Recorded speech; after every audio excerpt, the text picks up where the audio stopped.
नमस्कार शेतकरी बंधूंनो, 1 मार्च 2024 मी उभा आहे बेटावद, तालुका सिंदखेडा आणि जिल्हा धुळे.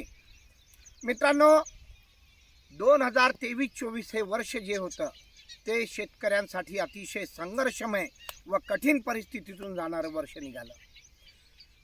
मागच्या 1.5-2 महिन्यापूर्वी जवळपास 1 ते 1.5 महिन्याची धुवारी, धुके, ढगाळ वातावरण, आभाळी वातावरण, पाऊस अशा वातावरणातून रब्बीची पिके शेतकऱ्यांनी घेतली.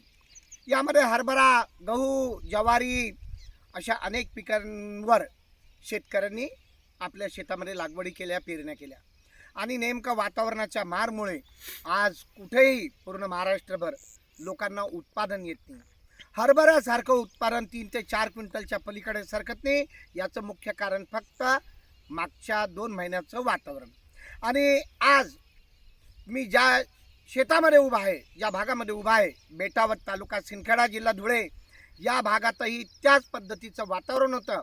आणि इथे माझे काही शेतकरी आहेत ज्यांनी उदासी तंत्राचा वापर केला. आपण त्यांचं मनोगत घेऊया की त्यांनी कोणते पिकं घेतले आणि त्या पिकांची परिस्थिती आज काय आहे. दादा नमस्कार. नमस्कार. काय नाव आपलं? प्रवीण चिंतामण वारकर. प्रवीण चिंतामण वारकर. चिंतामण वारकर. वारकर, गाव बेटावद, तालुका सिंदखेडा. प्रवीण भाऊ, उदासी तंत्र केव्हापासून वापरता? हरभऱ्यापासून सुरुवात केली. अच्छा, हरभऱ्यापासून तुम्ही सुरुवात केली, बीज प्रक्रियेपासून सुरुवात केली. स्काय गोल्ड जेल 22-3 याची बीज प्रक्रिया केली, फवारण्या केल्या, मॅक प्लस आणि स्काय गोल्ड जेलची, चॅम्पियन गोल्ड रूट टॅबलेट घेतलं, त्याच्यानंतर आविष्कार शक्तिमान घेतला आणि तेजस संपदा जिब्रॅक्ट, म्हणजे शेवटची फवारणी सुद्धा झाली. आज या परिस्थितीत ही व्हेरायटी कोणती आहे? PKV2 आहे. आणि ज्या परिस्थितीत हे झाड बनलेलं आहे, जे घाटे लागलेले आहेत आणि सुंदर असं पीक तुमचं बनलेलं आहे, तर या पद्धतीत सध्या तुमच्या गावात जे काही व्हेरायटी असतील किंवा या सुद्धा असतील, त्यांची परिस्थिती काय आहे?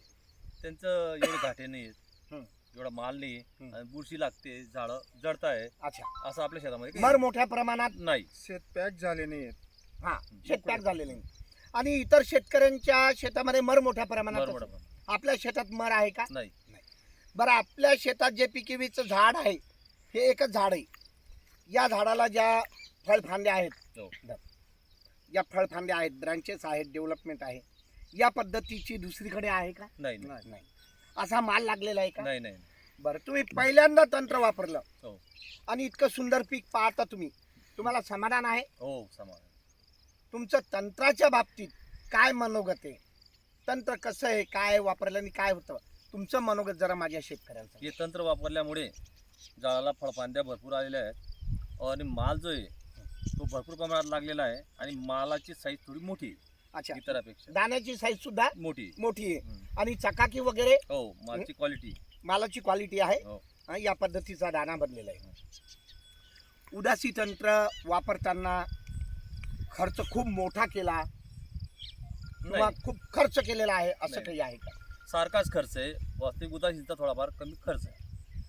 म्हणजे उदासी तंत्रात खर्च कमी आहे, पण उत्पादनाची डबल आहे, हमी आहे, गॅरंटी आहे की उत्पादन दुप्पट येणार. लोकांना 4 आलं तर आपल्याला 8 येणार, लोकांना 8 आलं तर आपल्याला 16 येणार. ही गॅरंटी मी पहिल्यापासून देत आलेलो आहे. तर या बाबतीत तुम्हाला किती टक्के विश्वास झालेला आहे? नाही, आता तर 100% विश्वास आहे. 100% विश्वास झालेला आहे. आपल्यासोबत वसंत भाऊ पण आहे, आपण त्यांच्या शेतात सुद्धा जाणार आहोत. त्यांचा डॉलर हरभरा होता, खूप सुंदर असा हरभरा, ते काढत आहेत आज आणि त्यांनी डेमसे सुद्धा घेतलेले आहेत. त्यांचं मनोगत आपण घेऊया.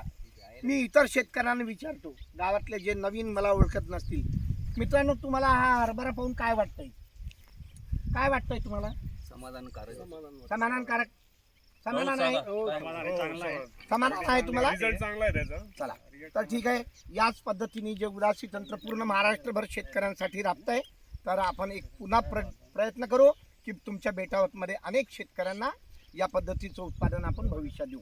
आणि तुम्हाला भविष्याकरता प्रवीण भाऊ खूप खूप शुभेच्छा. धन्यवाद. नमस्कार.